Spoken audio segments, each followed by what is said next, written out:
This is my audience. Hi guys, my name is Andrew Rosales, and I'll be presenting you my topic on why college tuition should be affordable. In America, there are too many people giving up on their dreams for college because of the tuition. College tuition is the main deterrent because of how pricey and how costly it is. People, once they see the cost, they end up just giving up or they go through it with loans. Now, college tuition really can scare people, and it's the main reason why people end up not going to college. But I believe that if they see that the tuition can be affordable, then they're going to pursue their goals and interests. Today, I'll be talking about my three main points: how college tuition was originally, how much student debt has been accumulated over the past years, and a potential plan for the future. Well, first out, we'll talk about the past. See, college tuition has gone increasingly high since previous years. College tuition makes it hard on families who have desires for their children to attend college, and it makes it become evident when children or students can't make it into college. For example, college tuition at USC recently just increased their tuition to $60,000, as stated by the LA Times. And it wasn't always like this. Originally, college tuition was pretty affordable. In the 1980s, for a public four-year university, roughly it would round out to be $3,000 now. But currently, with everything going on, it would be $9,000. For a private university, $15,000 would be the max. Now it is around $34,000. That's all stated in the article, How Paying for College is So Much Different Than It Was for Your Parents, by CNBC.com. So, as stated, the circumstances are different. Not many students have all the support from their family to actually pay for the college, meaning that they end up being in debt, and that continues to grow. And if you're still not convinced, then take a look at this. This chart shows how quickly college tuition has skyrocketed since 1980.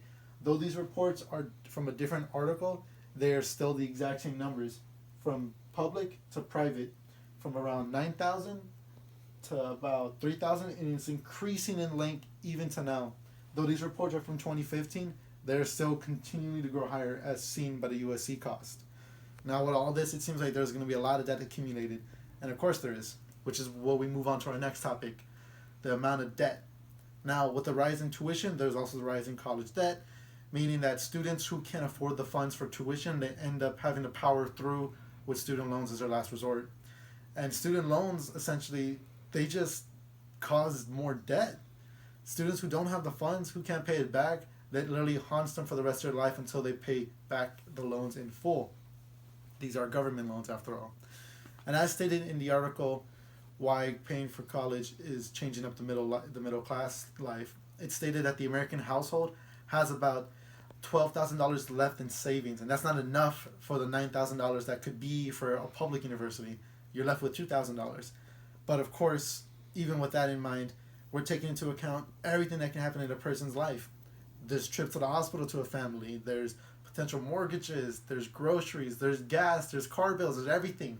All those are taken into account, and them can cause that people not to attend college because of how much money is being wasted on these daily activities. And it's still weird because families now, they're taking out more loans or they're borrowing more loans, which are pushing student debt to higher numbers, $1.6 trillion to be exact. It's all stated in the article, Why College Tuition Keeps Rising, by CNBC.com. Now, it looks like from this, what there's no hope, because the government loans are pretty much what these loans are. They're not college loans, meaning that government can put their high interest on it, and as soon as it keeps growing and growing, students won't have enough time to pay it back. It'll haunt them for the rest of their lives. Finally, we'll reach on to our final topic, which is a potential plan. Now, it seems like there's no bright future, no bright hope, that why is college even worth it in the first place? And even scholarships nowadays, if they're not a full ride, they can only get you so far. They get you to the door, but they don't get you through the door. So, a potential plan, as stated from the article, How to Make College Cheaper, from CBNC.com, they explain that a deterrent can be made.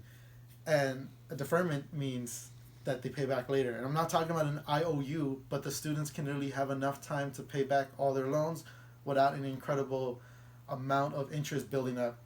meaning that they get time even after college to pay for their loans, and it gets tough. With that being said, a potential plan could be they cut the tuition, which I think would work better. They get more money by the amount of people seeing how cheap the tuition is, and that honestly would be the best option for these kids.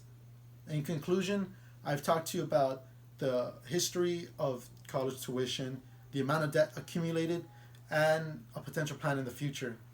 What I really hope is that you guys understand is that college tuition can be scary. It can cause people to see why they shouldn't go to college. But if we make it affordable, then I guarantee you people are going to still go to college. If they see it affordable, they'll actually resort to their dreams. So take this into consideration, that if we make it affordable, we'll have a potential future where kids aren't in debt. Thank you.